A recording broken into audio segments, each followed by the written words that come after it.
عمران سرور صاحب، پوتے کی وراثت کے متعلق لوگوں میں بڑی غلط فہمی پائی جاتی ہے اور وہ کیوں محروم کیا جاتا ہے، وضاحت فرما دی جائے۔ اگر عینی اور اللہ دونوں بھائیوں ہوں تو کیا وہ برابر تقسیم کریں گے؟ عینی اور اللہ کے درمیان کوئی فرق نہیں ہے، برابر برابر معاملہ ہوگا، وہ بالکل ایٹ پار ہے۔ البتہ پوتا یتیم، میں نے آپ سے عرض کیا تھا کہ اس پہ قاعدہ ہے، ایک دائرہ ہے،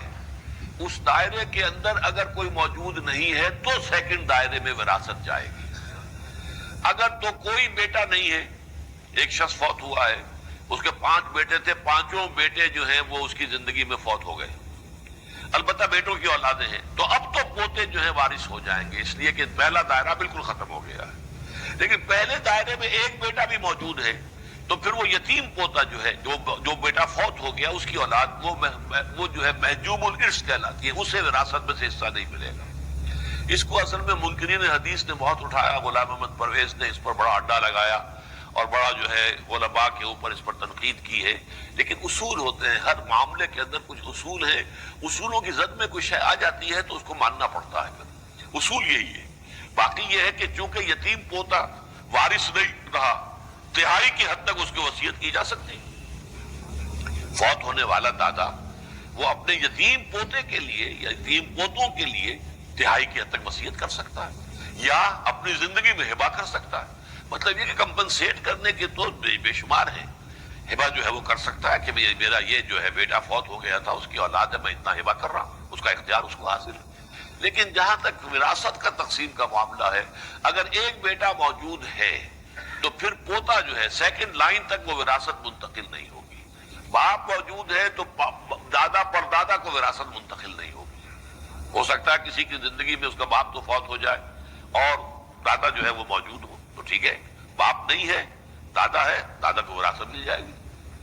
لیکن اپنی زندگی میں انسان چاہے، اصل میں یہ جو ملکیت کا تصور ہے اسلام میں، کہ یہ اینک میری ملکیت ہے، میں جس کو چاہوں دے دوں، جب چاہوں فروخت کر دوں، جس کو چاہوں ہدیہ کر دوں، جو بھی چاہوں، یہ میری ملکیت ہے۔ اسی طریقے سے اپنی ملکیت اپنی زندگی میں انسان ہبہ کر سکتا ہے، لیکن اس کا قبضہ بھی دینا ہوگا۔ ہبہ تبھی مکمل ہوتا ہے جب باقبضہ ہو، اور یہ کہ اس میں یہ کہ وارث کو بھی ہو سکتا ہے، ایک بیٹے کو سارا کچھ آپ دے سکتے ہیں، قانوناً جائز ہوگا، اور اس کے اوپر دنیاوی عدالت جو ہے کوئی حرف نہیں اٹھا سکتی، کوئی اس کے اوپر جو ہے تنقید نہیں کر سکتی۔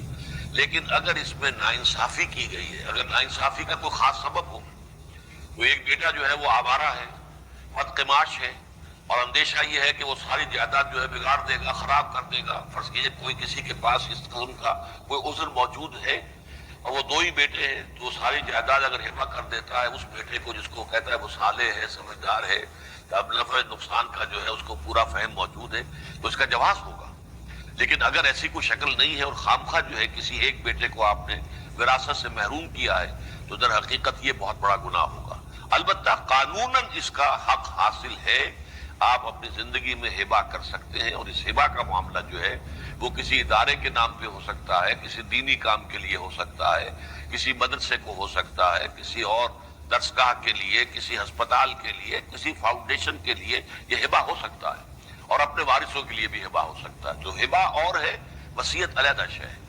اور وراثت علیحدہ شے ہے۔